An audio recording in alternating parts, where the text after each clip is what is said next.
السلام علیکم ناظرین، میں ہوں سردار طیب خان اور آپ دیکھ رہے ہیں GNN+۔ ناظرین، اس وقت ہم موجود ہیں پارلیمنٹ ہاؤس کے باہر۔ آج ہم جانیں گے پارلیمنٹ ہاؤس کے پارلیمنٹیرین سے کہ جو سپریم کورٹ آف پاکستان میں 3 رکنی جو بینچ تشکیل دیا گیا ہے اس حوالے سے پارلیمنٹیرینز کیا کہتے ہیں اور کیا حکومت جو ہے وہ چیف جسٹس کی مشاورت کے بغیر کوئی بینچ تشکیل دے سکتی ہے، اور مطلب کہ 3 رکنی جو بینچ ہے جس کی صدارت جو ہے سربراہی قاضی فائز عیسیٰ صاحب کریں گے، اور اس میں جو ہے 30 دن میں جو ہے آڈیو لیکس کے حوالے سے جو ہے وہ یہ بینچ جو ہے وہ رپورٹ پیش کرے گا حکومت کو۔ تو پارلیمنٹیرین سے جانیں گے، وزراء سے جانیں گے کہ وہ اس حوالے سے کیا کہتے ہیں۔ تو آئیے چلتے ہیں پارلیمنٹیرین سے جانتے ہیں۔ جی اس وقت میرے ساتھ پارلیمنٹ رکن اسمبلی موجود ہے۔ آئیے ان سے جانتے ہیں کہ جو 3 رکنی بینچ بنایا گیا قاضی فائز عیسیٰ صاحب کی سربراہی میں، اس حوالے سے یہ کیا کہنا چاہیں گے؟ سر کیا کہنا چاہیں گے 30 روز میں جو ہے وہ رپورٹ جو ہے حکومت کو پیش کرے گا؟ آپ کے اس میں چیف جسٹس آف پاکستان کی مشاورت کے بغیر حکومت جو ہے وہ جوڈیشل کمیشن جو ہے تشکیل دے سکتی ہے؟ دیکھیے، جو جوڈیشل کمیشن بن گیا ہے قاضی فائز عیسیٰ کے سربراہی میں، اور وہ ایک موسٹ سینئر جج ہے، تو اگر اس نے ایک فیصلہ کیا اس کو پبلک ہم کریں گے، اور آج اب پوری دنیا نے دیکھ لیا کہ عمران نے بابر اعوان کے ذریعے ایک درخواست دی کہ اس کو پبلک نہ کریں، تو اگر عمران مورلی، پولیٹیکلی، پروفیشنلی چور نہ ہو تو ان کو چاہیے کہ وہ کہیں کہ یہ اس کو پبلک کرے۔ اور جوڈیشل کمیشن جو بنا ہے، تو میرے خیال میں اگر میں گلٹی نہیں ہوں، اگر میں مجرم نہیں ہوں، تو مجھے اعتراض کیا کرنا چاہیے کہ میں اس کو کہوں کہ چیف جسٹس کی اجازت کے بغیر بنی ہے، اس کو اتھارٹی نہیں ہے، ان کو ختم کرنا چاہیے، اس کو رپورٹ پبلک نہیں کرنا چاہیے۔ تو میں سمجھتا ہوں کہ یہ تمام چیزیں ہیں جو بزدلی کا مظاہرہ کر رہے ہیں، اور عمران چور ہے، عمران پروفیشنلی کرپٹ ہے، عمران مورلی کرپٹ ہے، اور عمران نے اس پاکستان کی سیاست کو بہت آپ کے اس میں یہ طریقے انصاف پر حکومت جو ہے پابندی لگانے جا رہی ہے، یہ فیصلہ درست ہے؟ اور جو آرمی ایکٹ کے تحت جو ہے سیاستدانوں کی جو کاروائیاں اور یہ جو کارکنان کی جو ان کے خلاف جو آگے جا کر کاروائیاں ہونے کا جو حکومت نے فیصلہ کیا، کیا یہ فیصلہ درست ہے؟ دیکھیے، پاکستان پیپلز پارٹی کبھی بھی کسی سیاسی جماعت پہ پابندی کے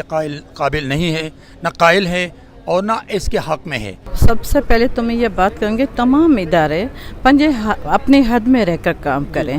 یہ مجھے بہت دکھ سے یہ کہنا پڑتا ہے کہ ایک ہمیں یاد ہے کہ ہم عدالتوں کے لیے کبھی بھی اسمبلی میں بات نہیں کرتے تھے، ایک عدالتی اور دوسرا پاک افواج کے حوالے سے، مگر اب ایسے حالات کریٹ کیے گئے ہیں ملک میں جو ہمیں خود دکھ ہوتا ہے۔ اور پاکستان پیپلز پارٹی نے ہمیشہ عدالتوں کا احترام کیا ہے۔ اس طرح کے ویڈیو لیکس جو ہو رہی ہیں، یہاں پاکستان کے خلاف ایک سازش ہو رہی ہے، یا اسمبلی کے آئین کے خلاف جو سازش ہو رہی ہے وہ نہیں ہونے چاہیے۔ میں صرف یہ کہوں گی، اور سچ اور حقیقی بات کی جائے اور انصاف پر مبنی فیصلہ کیا جائے، اور اس کی جو فیئر انویسٹیگیشن ہونی چاہیے۔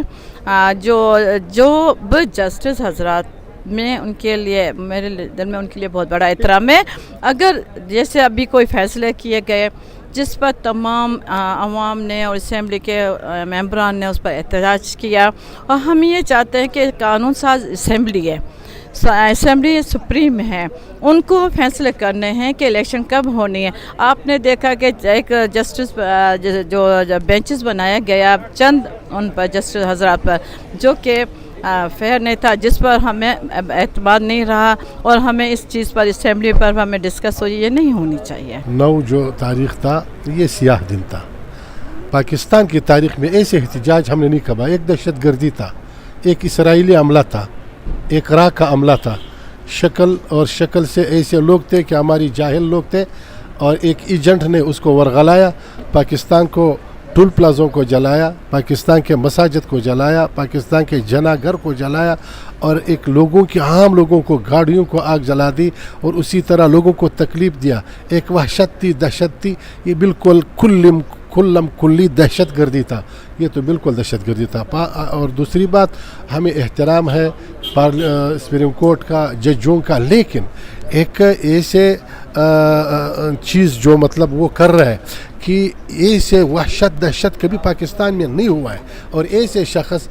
جب جج کے سامنے پیش ہوتا ہے اور جج کہہ رہا ہے کہ میں آپ کے آنے سے اور آپ کے دیکھنے سے خوش ہوتا ہوں۔ مولانا صاحب وہ کہہ رہے ہیں کہ ایک ہی ملک میں 2 قانون ہیں، مطلب کہ دفعہ 144 ہماری دفعہ، جب ہمارے کارکنان دفعہ 144 لگ جاتی ہے، جب آپ لوگ احتجاج کے تھے سپریم کورٹ کے بعد کوئی دفعہ 144 نہیں لگتی، تو کہہ رہے دوہرا معیار کیوں ہے؟ دوہرا معیار نہیں ہے، ہم نے درخواست جمع کیا، اور ہم نے کوئی گملہ ٹوٹا نہیں ہے، اور کوئی دیکھ لیا، ہم نے ایک پول کے لیے ہم نے لوگوں کو کھڑا کر دیا۔ اگر یہ پول کسی نے پاؤ لگایا تو پھر خیر نہیں ہے، اور دیکھ لیا